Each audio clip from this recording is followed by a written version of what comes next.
Olá, sejam bem-vindos a mais uma Talk do Eco. Desta vez vamos falar sobre a poupança e investimento na vertente das mulheres.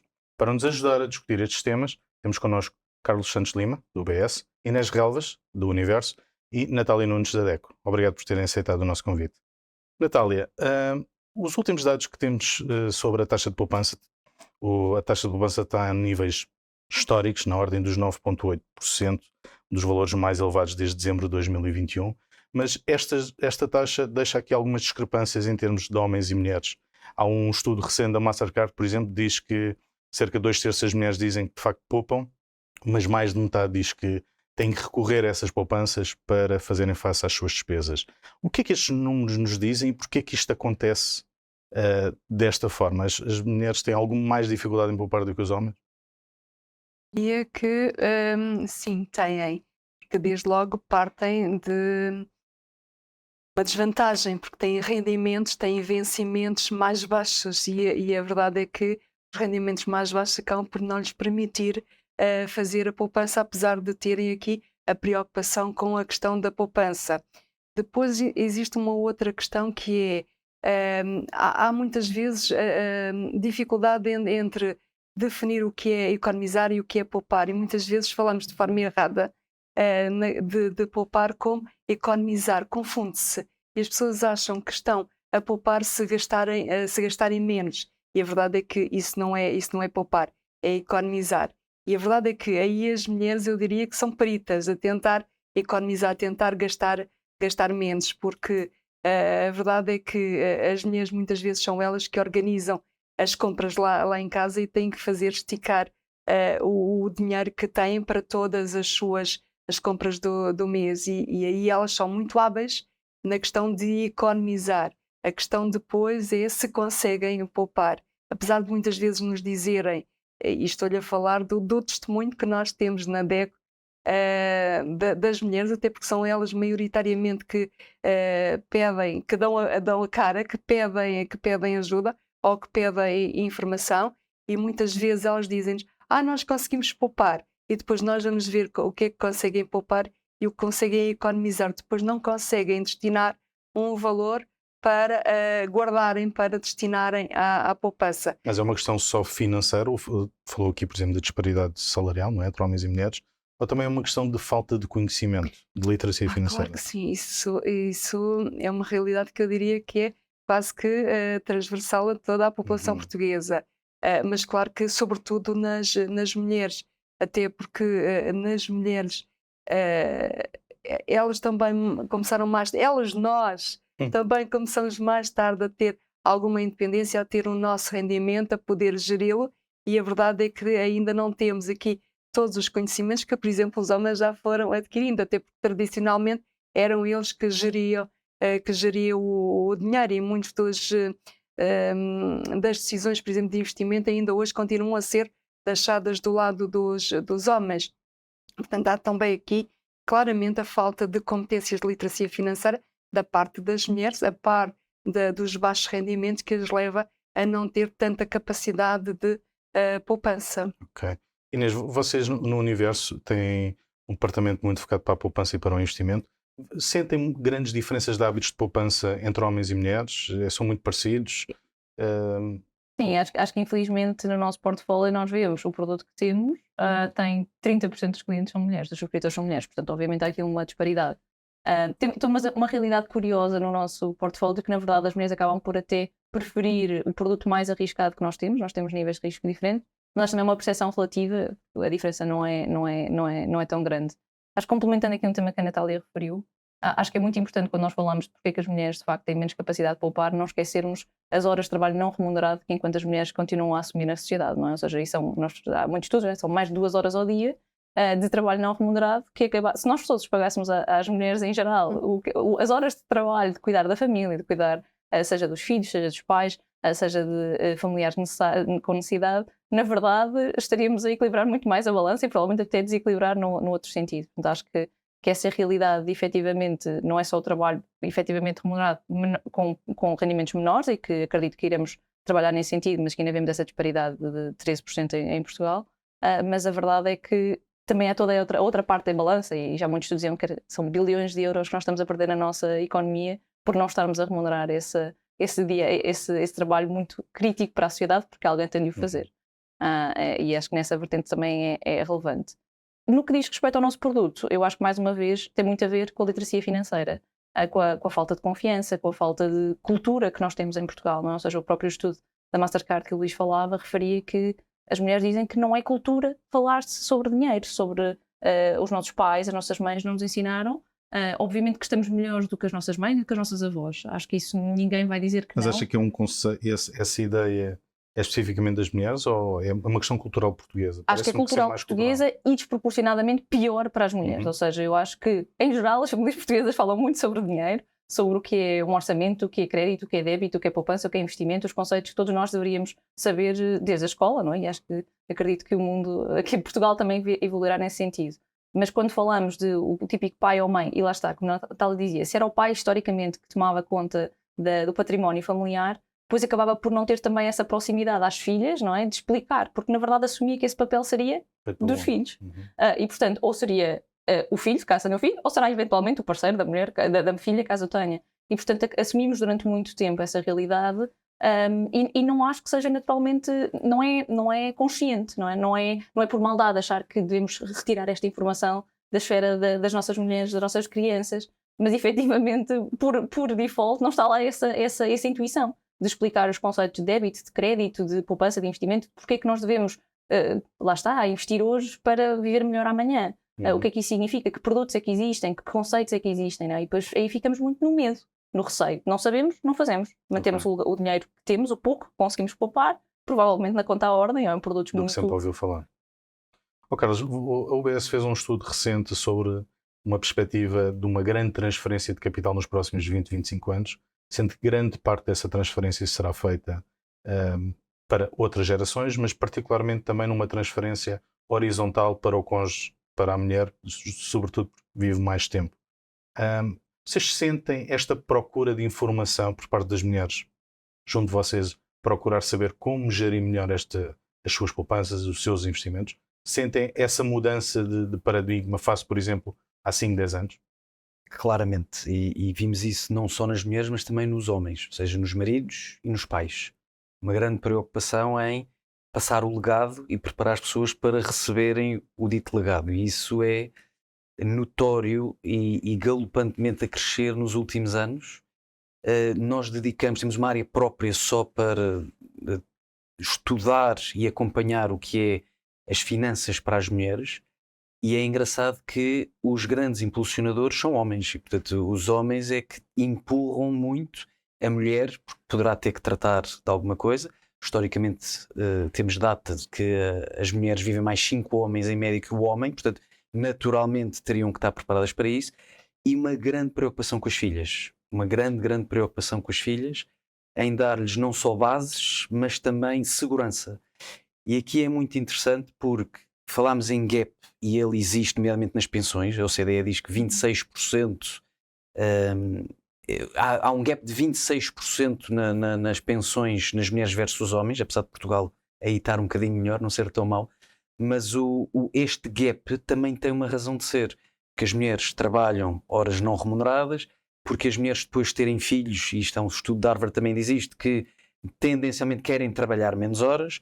Portanto, isto tudo vai tendo impacto. E depois há outra coisa assustadora, que é os homens têm mais doenças terminais, os cancros, etc., mas as mulheres têm muito mais doenças crónicas e gastam muito mais dinheiro com a velhice.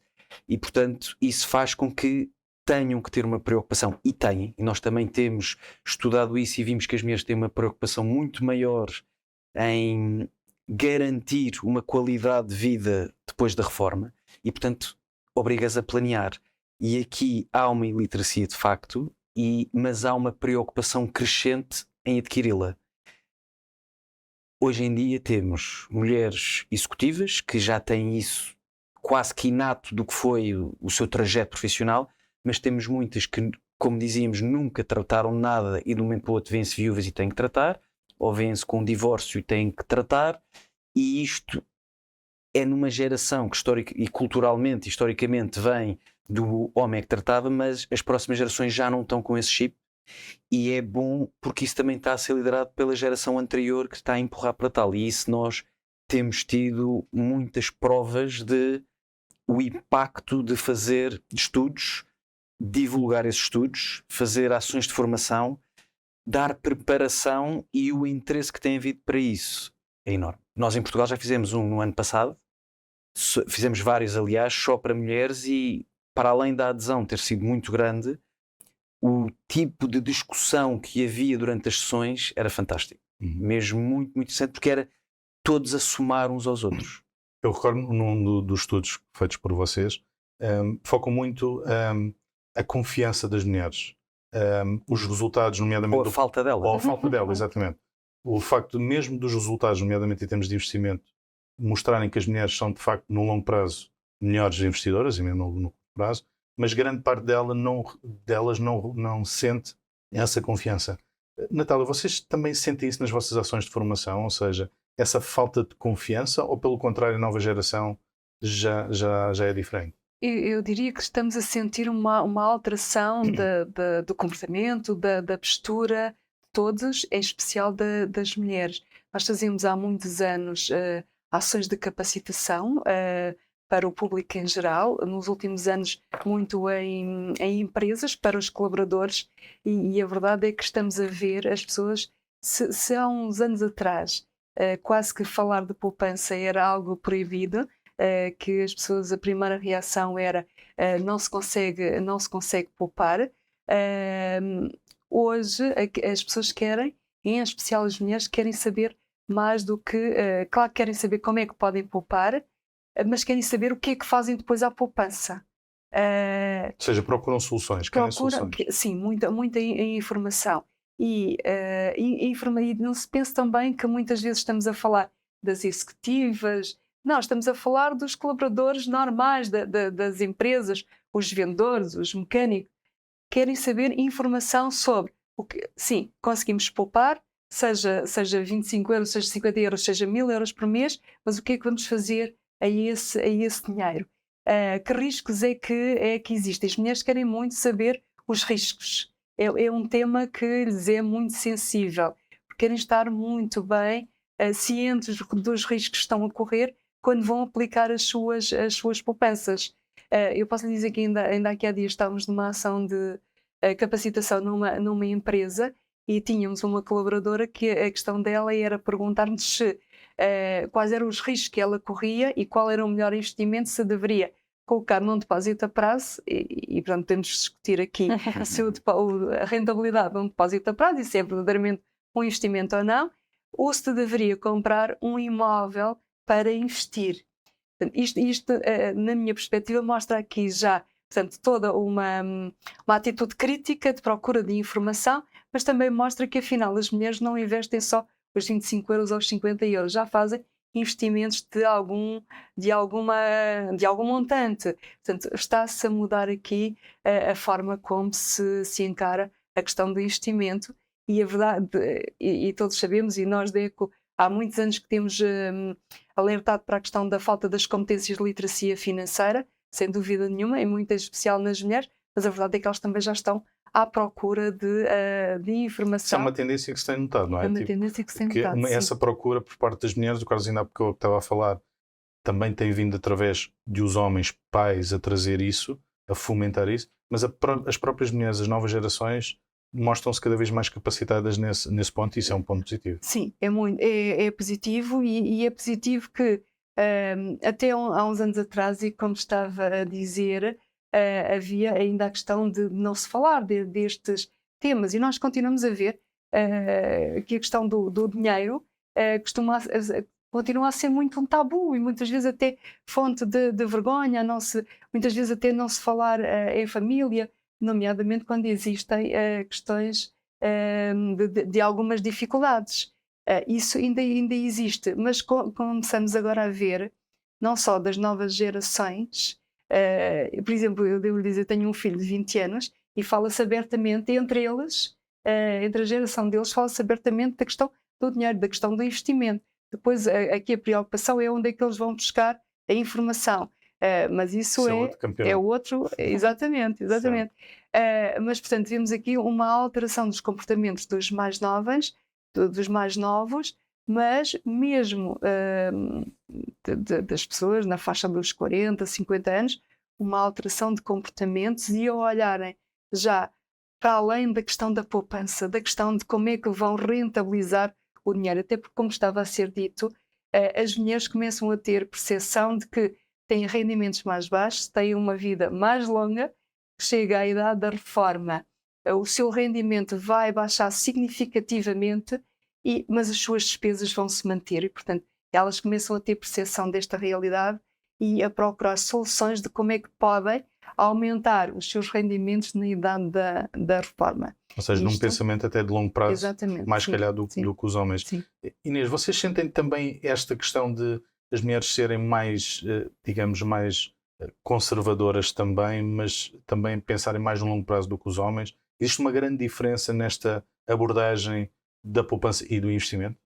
Uma coisa que é o que nós sabemos dos estudos, por acaso, o que é na nossa carteira até está ligeiramente desequilibrado para o que seria expectável, porque efetivamente nós temos 3 produtos a nível de risco e as mulheres acabam por escolher o produto com mais risco, mas é um risco muito relativo. Eu acho que o nosso papel enquanto pessoas que trabalham no setor financeiro também é muito desconstruir os tabus do que é o risco, não é? Ou seja, eu tenho muitas vezes conversas com a minha rede familiar, a minha rede de amigos, explicar que ações não são bichos-papões, não é? Ou seja, e que se eu digo que o índice americano tem em média retorno de 10% nos últimos 50 anos, é efetivamente esse o valor. Eu não estou, claramente houve anos negativos, mas é um índice muito resiliente e, portanto, a não ser que uma pessoa queira investir hoje para tirar o dinheiro amanhã, se uma pessoa tiver, e as mulheres têm uma visão mais longo prazista, não há motivo para investirmos em produtos de muito baixo rendimento para compensar esse baixo risco, não é? Ou seja, um índice como o SP500 no caso dos Estados Unidos, é um risco muito relativo se tivermos uma visão longo prazista, e essa é a parte positiva entre desequilíbrios de géneros neste ponto, é que as mulheres efetivamente têm uma visão muito mais longo prazista, são menos interessadas pelas novas coisas assim brilhantes, portanto provavelmente, não tenho os números, mas acredito que haja muito menos mulheres a investirem em cripto do que homens, não tenho grande dúvida, porque os ativos mais, se calhar que estão um bocadinho mais na berra, não é necessariamente essa atração natural das mulheres pelo seu perfil menos arriscado, mas também tem uma coisa muito positiva, que é mexem menos no dinheiro, ou seja, têm menos atividade, e isso também implica aqui um retorno mais garantido. Sobretudo em momentos de volatilidade. Há vários Ou seja, são mais estáveis no seu comportamento. Não é? Se é um comportamento mais longo prazista, implica que eu não tenho também de rever o meu portfólio de 5 em 5 minutos. Não é? Ou seja, eu acredito que estou a investir no índice A, no índice B, na ação A, na ação B, porque acredito no longo prazo desse retorno e não necessariamente no retorno para amanhã. E isso significa que o tipo de ação que eu tenho, então, enquanto investidor, é muito diferente. E, portanto, nós temos o produto há pouco tempo, eu ainda não tenho capacidade de ver a nível de recolha do dinheiro, não é? Como é que será o comportamento diferente entre homens e mulheres, mas acredito que nós veremos isso mais a futuro, que as mulheres acabam por ter uma manutenção mais longa dos produtos e, portanto, também um rendimento acaba por ser acumulado melhor, porque não tem esse comportamento tão de gatilhos de está a mudar qualquer coisa, vou naturalmente fazer qualquer coisa porque sinto essa necessidade e que é mais natural nos homens que as mulheres. A visão que ele leva também a dizer isso tem a ver também com este perfil das mulheres serem mais, digamos, passam mais tempo mais ponderadas do que os homens, no sentido de preferem investir de facto em algo que eu conheço do que numa perspectiva só de crescimento. É um bocadinho isso? Sim, nós sentimos essa realidade de longo prazista, não é? Ou seja, sim, mais ponderação, mais estudo, mais necessidade de conforto para tomar uma decisão, mas também depois menos irracionalidade em algumas decisões, não é? Ou seja, havia um estudo que havia duas palavras para descrever os homens nos investimentos, que era overconfidence e overactivity, não é? Ou seja, demasiada confiança e demasiada atividade, que deviam estar mais tranquilos em relação ao que sabem ou que não sabem e estar mais quietos em relação à gestão dos seus portfólios, que acaba por ser muito a personalidade mais tradicional, nas mulheres é ao contrário, não é? Portanto, acaba por beneficiar, e por isso é que vemos, e tinha dizer aqui que a UBS também tem essa informação, melhores resultados nas mulheres. E felizmente ainda não estamos na fase de ganhar essa confiança e de perceber que efetivamente nós enquanto mulheres, não é? Fazemos esse bom trabalho a gerir o nosso portfólio e, portanto, na verdade, até deveríamos estar cada vez mais confiantes que o podemos fazer pelo menos tão bem quanto os homens. Mas acredito que também seja uma questão de tempo, de chegarmos lá, de ganharmos mais anos de experiência a gerir as nossas finanças e que geracionalmente as minhas filhas, um dia se eu tivesse filhos, tenho filhos, portanto não é o caso, mas a geração dos meus filhos sejam cada vez mais confiantes de que não é um papel masculino ou feminino e que teremos até mais capacidade para o fazer de uma ótica mais rentável e mais sustentável. Carlos, esta percepção da aversão do risco, quando olham para as carteiras dos vossos clientes, chega-se à conclusão que as mulheres são de facto melhores investidoras do que os homens? Ou é mais complexo do que isso? O resultado final pode dizer que sim, e até tenho aqui estatística que mostra que, em média, dão mais 1,8% ao ano uma carteira gerida por mulher e por homem, e tem muito a ver com algumas coisas que a Inês mencionou, nomeadamente, são melhores gestoras de risco, são muito mais fiéis ao seu planeamento e fazem muito mais pesquisa. Portanto, as mulheres querem perceber, pesquisam, traçam o seu plano e depois são fiéis a esse plano. E que impacto é que isto tem?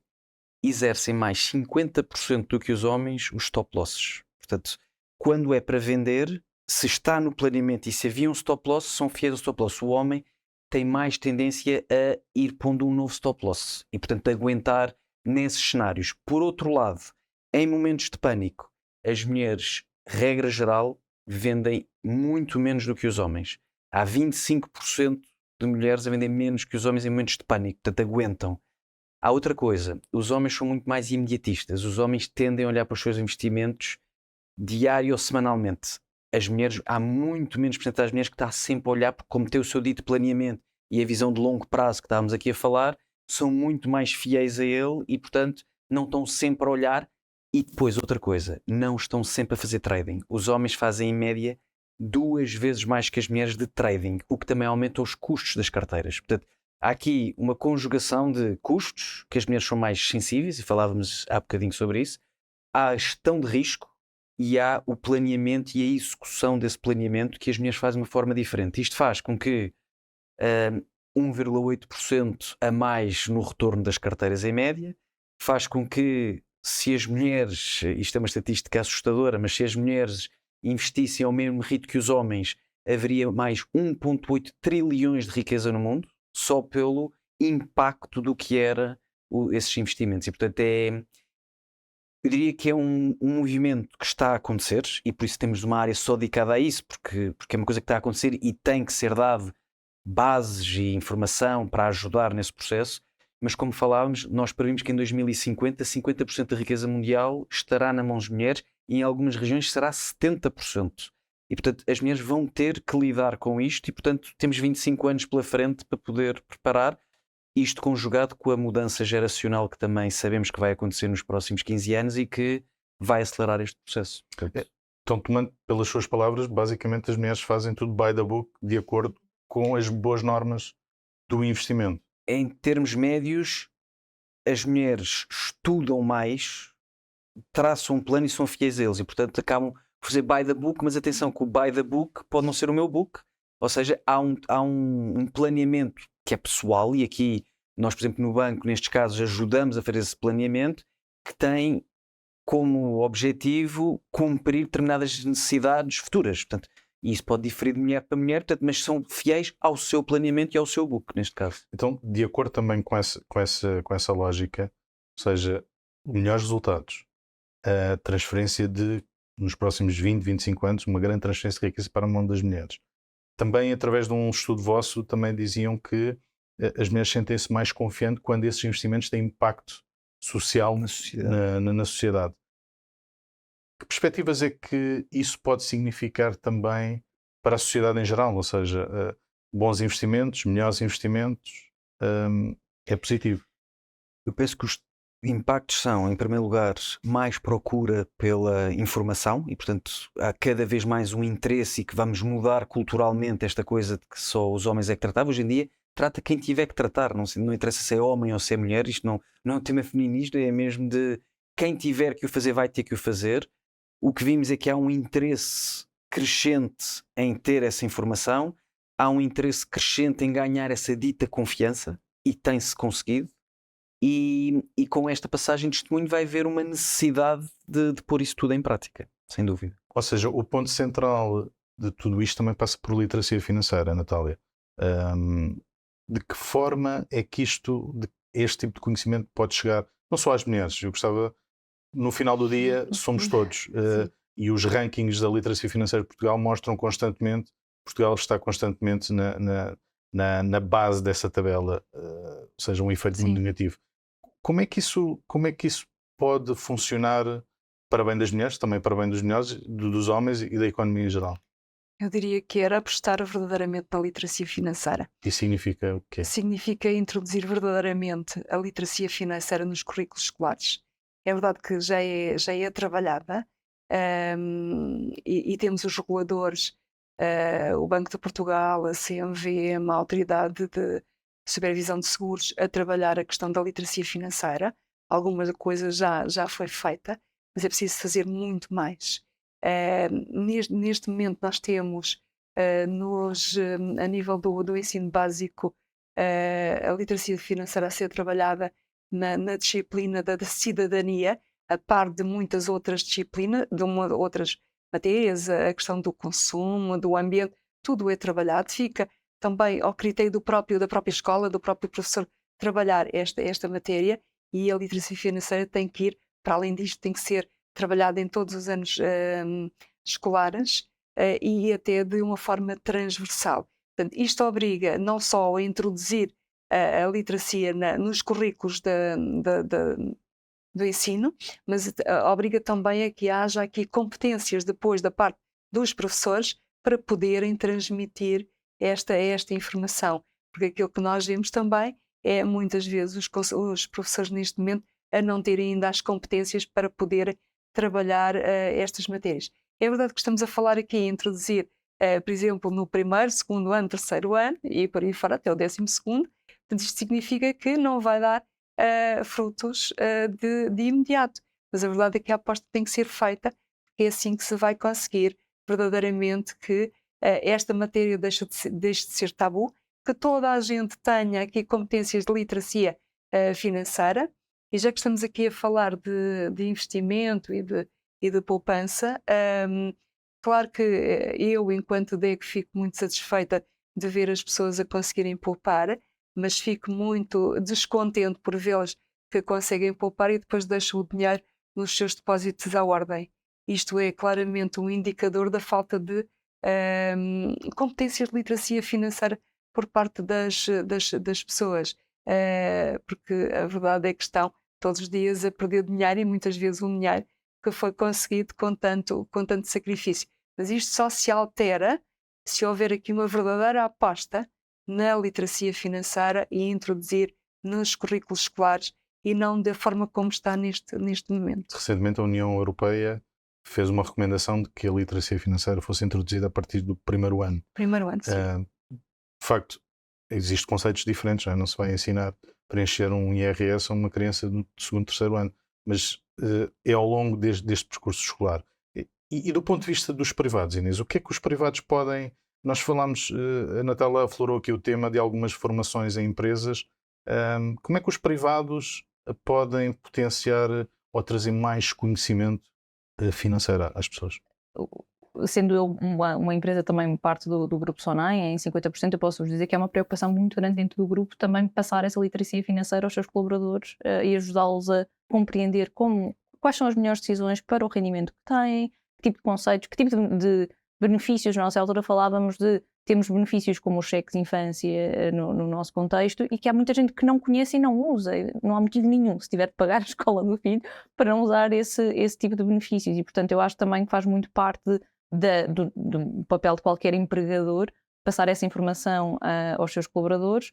Acho que nós temos feito, dentro do universo, uma empresa relativamente pequena, e estamos a falar de uma empresa de setor financeiro, e, portanto, todos os nossos colaboradores deveriam ter mais conceitos, mas temos introduzido várias iniciativas e que vemos muita procura para, quando chegou a certa altura aumento das taxas de juros, nós tínhamos uma empresa que nos dava alguma consultoria para as renegociações dos créditos de habitação, e a procura foi muito grande, as pessoas estavam muito preocupadas, porque isto era um impacto muito grande no seu dia-a-dia, não é? A subida de taxas de juros teve um impacto muito grande no rendimento disponível. E, portanto, eu acho que nós, enquanto empresas em geral, devemos pensar como é que nós passamos isso para dentro, para os nossos colaboradores, e depois, enquanto empresa de serviços financeiros, como é que eu também trabalho isso para fora, não é? Ou seja, qual é o meu vetor de literacia financeira em explicar os produtos de uma maneira simples, em descomplicar conceitos, não é? Ou seja, o que é que eu estou mais virada para o tempo de crédito, mas também no contexto de, lá está, desconstruir o que é risco, o que é que não é risco, e, efetivamente, o que é que nós estamos a falar quando o produto é muito arriscado, qual é a probabilidade da perda, o que é o retorno que é esperado,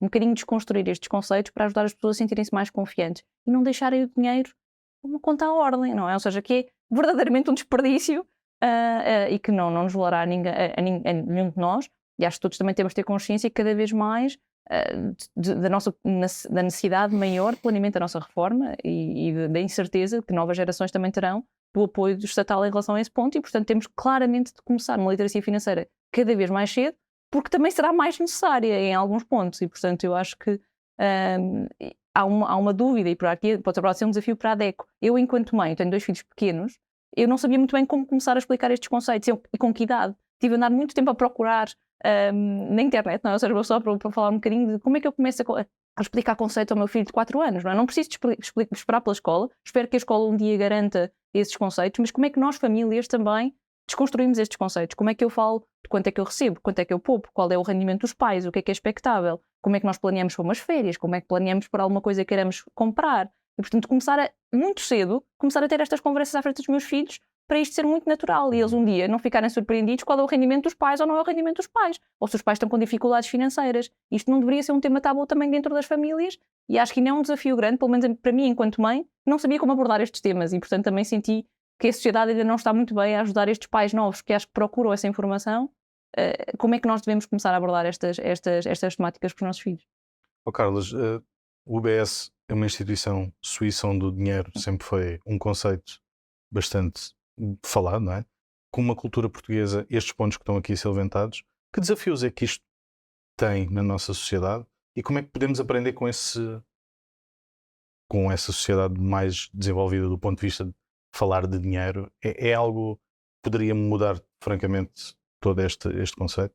Eu penso que sim, e isso temos-lo visto com as ações que fazemos ou para filhos de clientes, ou neste caso para mulheres, ou temos vários fóruns específicos onde o que fazemos não é nada mais do que ajudar a traçar um planeamento com base no objetivo que cada um tiver, não é mais do que partilhar informação, não é mais do que dar formação interna aos clientes, investidores. Portanto, passa por adquirir conhecimento, partilhar conhecimento e depois ajudar numa planificação que nós temos 3 grandes pilares quando o fazemos.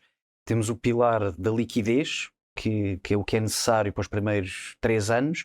Temos o pilar da longevidade, em que é para mais de 5 anos e, digamos, pensar nos 80 anos. E depois temos o pilar do legado, que é o que vai passar para as gerações futuras. E isto necessariamente leva a estratégias totalmente diferentes, leva a gestão de risco totalmente diferente e a escolha de ativos totalmente diferentes. E a conjugação disto tudo para ser feita obriga a adquirir esse conhecimento prévio e depois tentar ao máximo ser fiel ao seu planeamento, como temos visto que as mulheres são. Portanto, ou seja, não é criar uma estratégia, várias estratégias de acordo com os seus objetivos. Pode ser uma estratégia, mas com vários critérios lá dentro para fazer face a várias necessidades que possa haver ao longo do tempo. Okay. Ou seja, resumidamente, as mulheres que poupam e investem, pelos vistos, aprenderam bem a lição, ou têm aprendido a lição, fazem-no de acordo com as regras, digamos assim, das boas perspectivas de investimento.